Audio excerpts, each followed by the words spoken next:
Hello, welcome to the Joe Cortez Show here, the boxing capital of the world here, Las Vegas, Nevada. I tell you guys one thing that I've always wanted to bring on the show, and I finally got him today. One of my favorites because of he's not only one of a great person, a great friend. I mean, I got to really get to know him after I retired from boxing because you guys know as a referee, when you're active, you got to keep your distance from fighters. So I kind of kept my distance from Micky Ward, who happens to be our guest for the show today. Micky Ward is welcome to the show, buddy. How you been?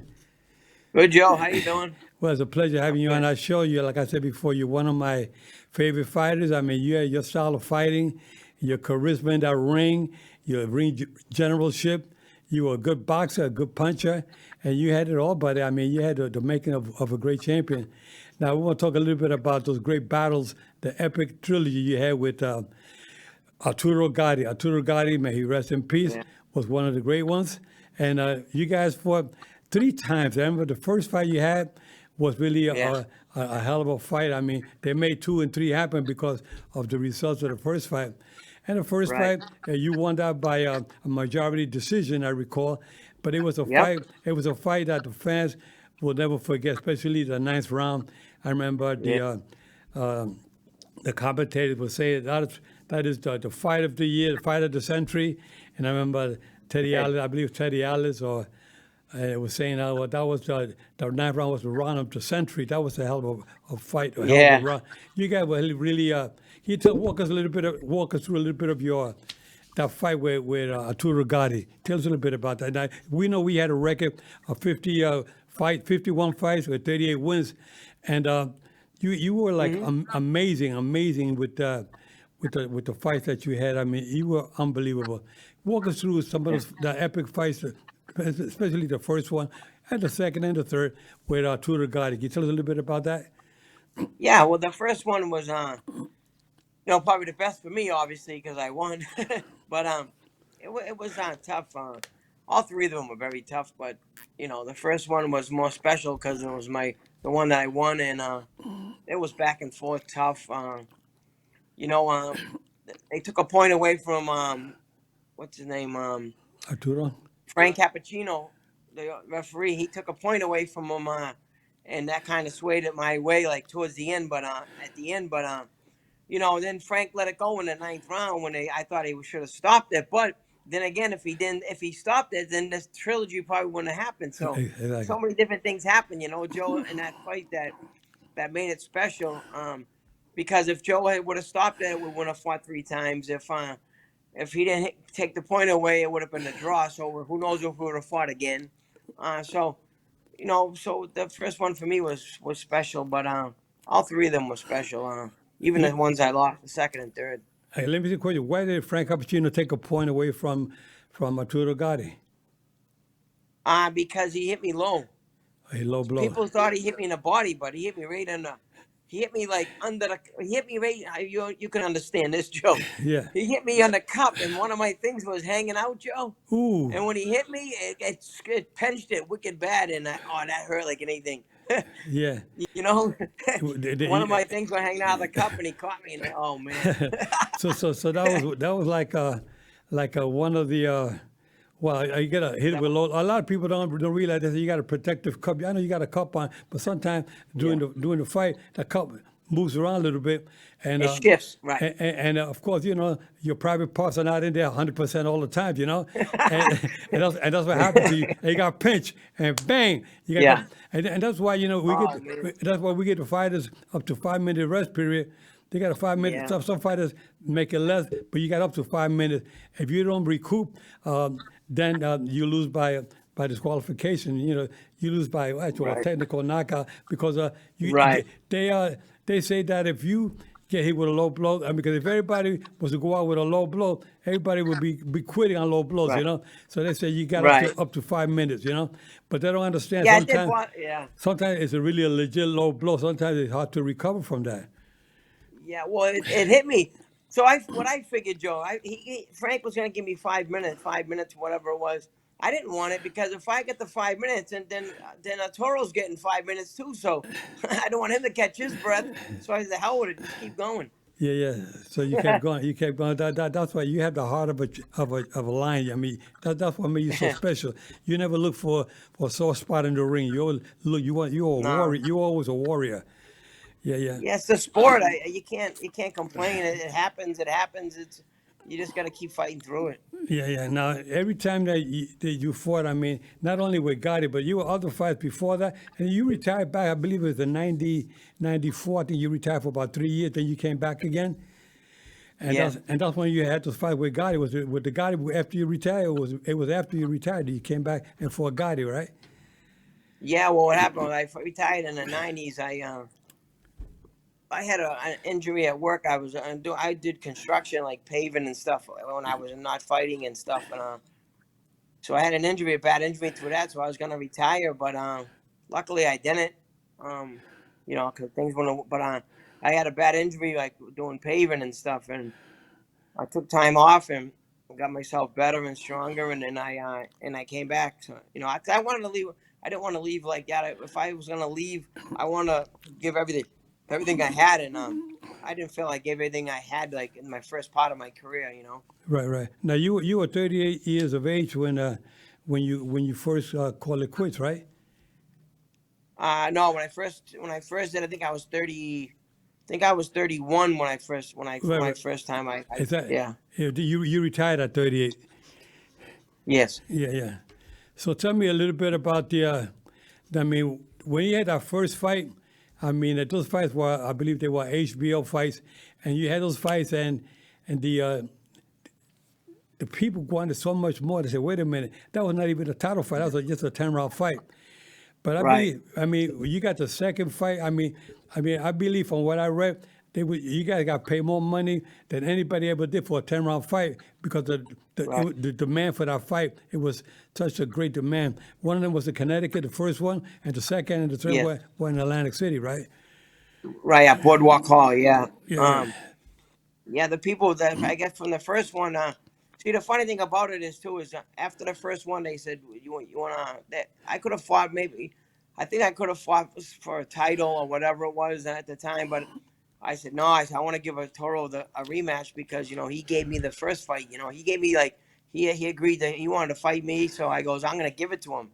Where I probably could have got a championship fight, but it was more money for the second one too, fighting him, and he was just like so it was such a good fight the first one. I said nah, I want to fight him again.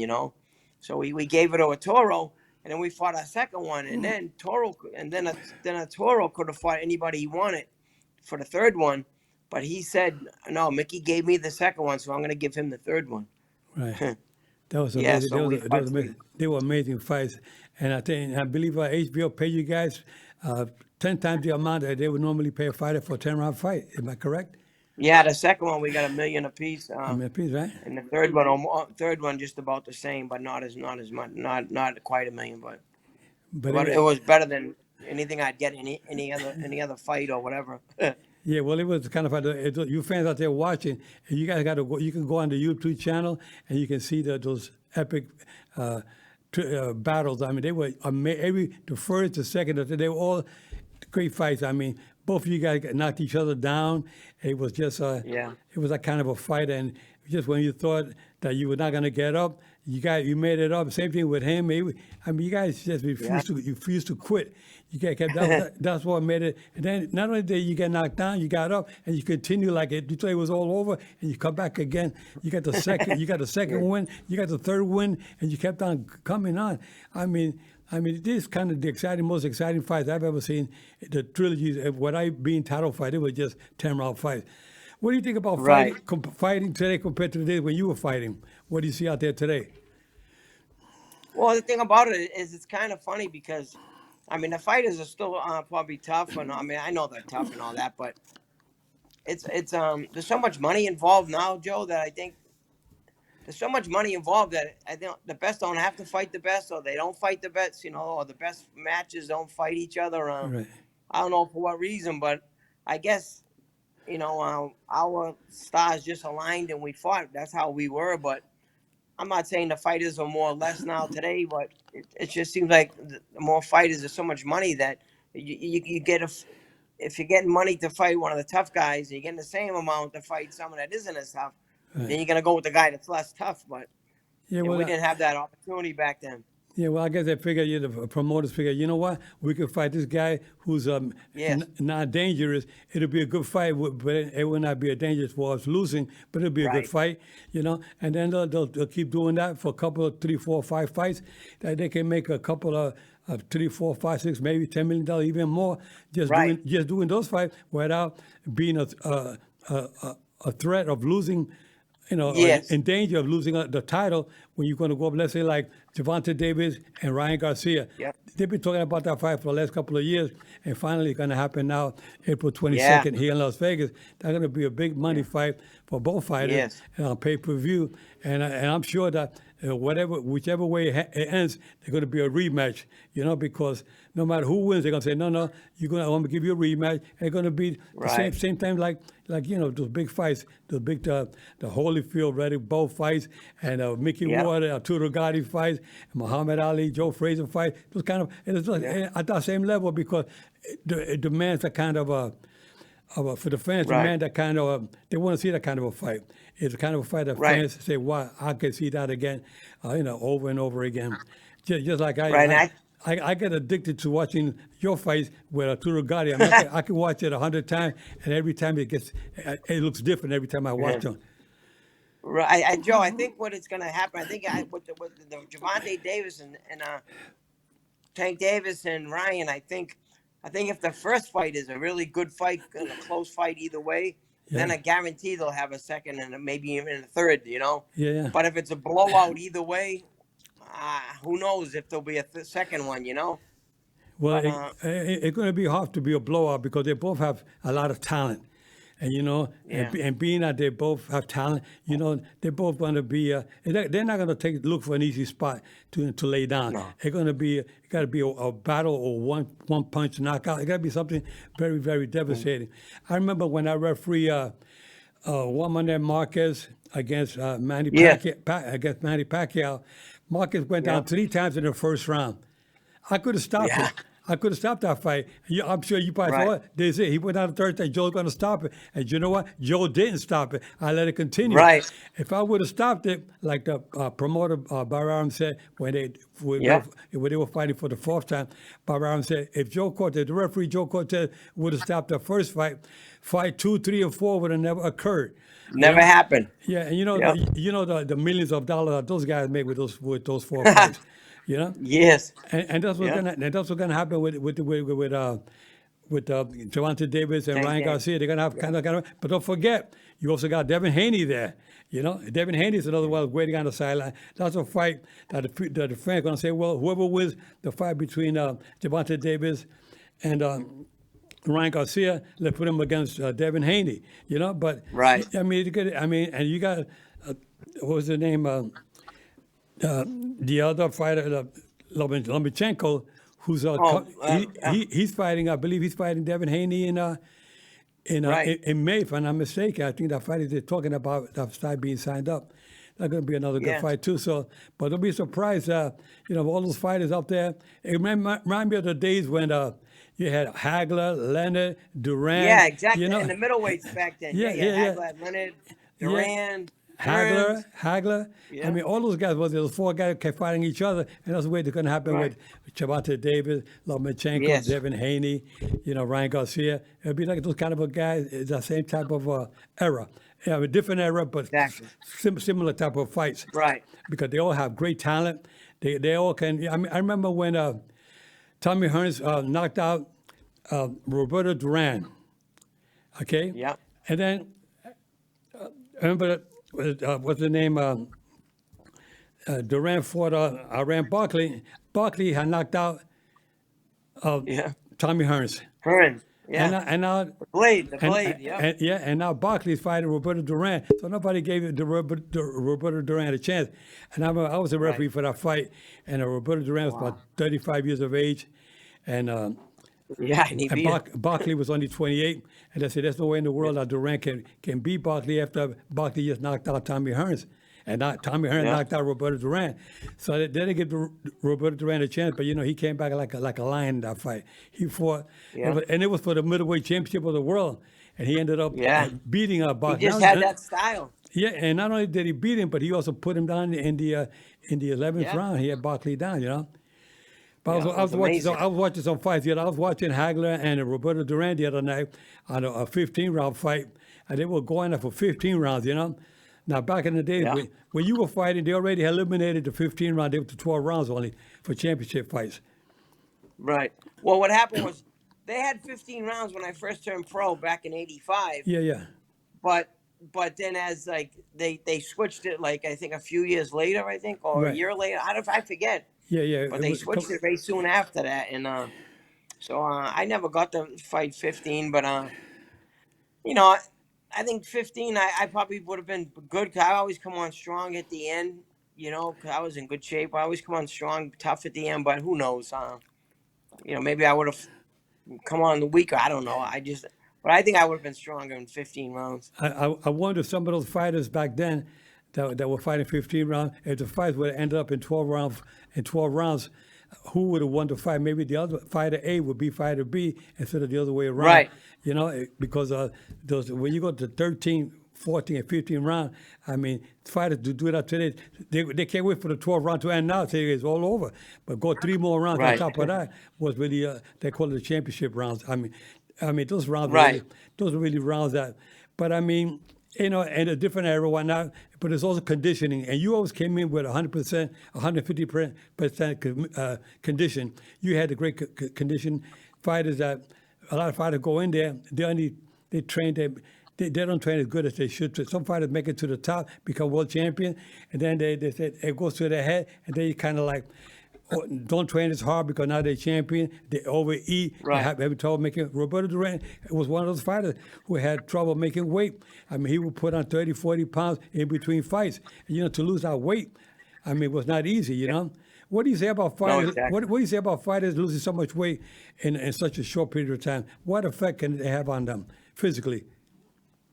I don't think. I think doing that. I think it has to. I think it takes something out of your body after you do it time over and time over and time. It's got to do something to your organs, going up and down in weight, something to your liver, your kidneys, whatever it might be. It's got to be unhealthy for you. Even your brains, because sometimes they say the doctor's saying that you lose too much weight. It could, there's Water in your brain. Yeah. Exactly, and that can cause some hemorrhaging, when you're fighting. Yeah. Now let me ask a question. Now, have you after you finished this fight where Arturo Gatti, you had the three of you guys were best of friends, and then he kept on his career. You retired after the third fight you had with him, if I'm correct, Yeah. right? You retired, Yes. and then he kept going, but then you became his trainer. Yeah, for his last fight, Pat Lynch had called me, and I guess something happened with him and Buddy McGirt. I don't know what went on, but they said we need a trainer. Do you want to help? You want to train Arturo? And I was like. I was like, yeah, I'll train him. At that point, Joe, there was nothing I could teach him, and there was nothing like that he didn't know that I knew. Whatever. My job was basically to keep him focused and to get him in shape, and that's what I did. I got him in shape, and I hopefully had him focused. But we trained hard. He trained hard, but there was at that time of in his career, Joe, there was nothing really left. I think everything just come out of him like. It happens, I guess. He just didn't have it that night of the fight, and he got old. He had taken a lot of fight. He fought after me, and with Mayweather and different guys, and with Baldemir and all them guys, and he had some tough fights, and it just took everything out of him. He didn't have much left at all when he fought his last fight. Okay, now when he went to, I understand he went to Brazil. I think he was on a vacation with his wife or whatever, and that's where he passed away. You know anything about why what happened there? No, I don't know. I know just what everyone else knows, but it's just sad. It's just sad he's not here. Me personally, I don't think he would ever do that. But if he was drinking or whatever, I don't know. I just don't think it. I just don't see it, but it's just sad he's not around. Yeah. We were really close. We were good friends, Yeah. Have you ever thought about becoming a trainer? I mean, after your retirement, after you finish Yeah, I training mean, them? I train guys. I do that. I do it a lot. I still do it now. Not at, I just stay quiet doing it. I don't go tell people, oh, I'm gonna train it. I kind of stay quiet in the back, and if But someone needs me, then I don't. but I think you will make a great trainer because of your experience, your past experience as a fighter, and as Yeah, you already had some experience training Gotti for his last fight. yeah, I mean, and you seem to be pretty sharp, so I think that would be a good opportunity. I think if somebody out there yeah. watching should say, you know what, I'd like to reach out to Micky Ward. If somebody wanted to reach out to you to make contact with you in reference to you becoming a trainer for some of their Yeah, fighters, how can they reach out yeah. to you? Yeah, my number, my phone number, whatever. Yeah, Can they reach you? Have a, like I said, can they reach you I on the love to web? Yeah, train. you have an email address where they can reach out to you? Yes, yeah. Micky Ward, MickyWard 1965 at gmail.com. And that, Micky Ward. But yeah, but see, Joe, with me is I know the fighters and how people fighters feel because I fought. I know I don't train anyone like I fought. I just go. I try to go with their style and whatever. You know what I mean. I don't try to change people around. I Yeah, just work on what they have and I try to better them what they have. And that's the thing. Being a trainer, I don't want to train no one like me and whatever. No, everyone's different. Everyone got to be trained different. And that's what I sure. think like trainers got to do. Don't train them like this person, that person. Train them the way the individual should be trained. Meaning Exactly. what his strengths are, what his weaknesses are. Work on that. Exactly. Yeah, like you got a fighter who's tall and lanky. You're not going to train the same way you train a fighter that's short and stocky. Right. Exactly. You got 100%. you got to train them Use differently. that height. Use that You reach. start higher reach, and you say more boxing on the outside with more boxing skill from the outside. Right. And then Yep. Smart. the shorter guy, of course, he would be like the slugger, like a Tudor Gotti. He would come in more, and you were like the taller one, and you were the boxer like from the outside. Right. So we already knew what your style was, so your trainer would train you to keep on sharpening up your skills as a boxer and not as a banger. Even though you can Right. bang, Exactly. even though you can bang with them, if you had to. But Right. you have to wait for the right opportunity. A lot of fighters think you can go in there and knock everybody out. You can't knock everybody out. You go out there to No. win. If the knockout comes, fine. Some fighters are born with that punching power. They have it. Like a Mike Tyson will knock you out in a Right. minute Yeah. in a minute of the first round. And he's known for knocking you guys out with either hand quick. But Right. some fighters, they got to go the distance. You got like a Muhammad Ali. He was tall, and he would keep the fighters on the outside. And if Joe Frazier would banger, he would come inside. So you have to keep boxing from the outside. So you're not going to change Ali, make him a slugger when he's a boxer. Right. Yeah, Exactly. yeah. So you're right Yep. when you're saying about training fighters. They already have their style. You look at them and say, okay, he seems to be a good little boxer. I'm gonna sharpen him up with his boxing skills Right. and throw more jabs. Instead of Right. just one jab, he should be throwing 3 or 4 jabs and more combinations from the outside and moving. Right. But a lot of fighters are not taught that way. Right. And that and get in the fighter's head. The mental part is so big, Joe, that everyone at the level that people are fighting, they should know how to fight and what to do. It's Right. the mental aspect of it that you got to work on. Is like where's their head at and stuff like that. I think that's very important in a fighter. Is like where their mind's at, and work on that too. Exactly. Well, it's all, like you said, physical preparation, but also mental preparation is so important. Yeah. Because Yeah. if you go into a fight mentally, not mentally prepared, you may go in there with some fear, and you got to go in there mentally prepared. Say, wait a minute, I can beat this guy. There's no way. I got to go Yeah. mentally prepare. I know what I'm going to do with this guy. You can't go in thinking about not sure of yourself and thinking that then Yeah. you're not going mentally prepared. You It's got to go not in gonna there. happen. Right. You got to go there with a positive attitude and knowing that I can beat this guy no matter what. The guy's not going to beat me. I know what I got to do with him. And you also got to Right. go to plan B. If plan A doesn't work out, go to plan B. Yeah. And, Right. let's say you got a cut. When you would get cut from a headbutt or a punch, you will have to change your style. Now you go to plan B, and maybe instead of moving more to your right, maybe you move more to your left, or you want to Right. turn southpaw. Joe, I just kept going right in the same way. Yeah, well, you were a warrior, that's for sure. That's why I want you fans out there to watch Micky Ward with those fights that you had. And you go on YouTube channel, put on Micky Ward's fight, especially the one with Arturo Gatti. He's talking about warrior of Micky Ward. You see the word warrior, and the encyclopedia, the picture above that of Micky Ward. Because you are a warrior for sure, sure. What a good advice can you give our fighters out there watching, our viewers about boxing, young kids out there? I would just say to them, if you're gonna pursue boxing as a career or your livelihood, I would just say just train your bum off, train your ass off, give it everything you have in the gym and the training, and give everything you have in the fight. And if when the fight's over, and as long as you know you give everything you had, then that's all you can do. Don't go into boxing if you're not gonna give it everything you have because you can get hurt. So you got to give it everything you have and train hard, and listen. You got to listen. That's the most important thing. You gotta have that discipline to being a fighter. Yep. You can't be a fighter without having the discipline. You gotta have also with that discipline comes the self-esteem, your confidence level all builds up. When you have that discipline, you train, you go out there, you start being a household name. People know who you are. They see you walking there. Hey, here come Micky Ward. It's like every time I see, I tell people, you see that guy there, Micky Ward, man. What the hell? He's a warrior. That guy's a real true champion. I mean, and that's why the conditioning for fighters is so important. Some fighters, like I said before, some fighters become world champions, and then they kind of slack off a little bit. They don't train as hard. And that's where they make the mistake. Some fighters, they win the first title, and then they lose the title after that. They never regain the title again. And because I've seen some fighters become world champions, but then they lose on the rematch. And like I remember Leon Spinks, he fought Muhammad Ali.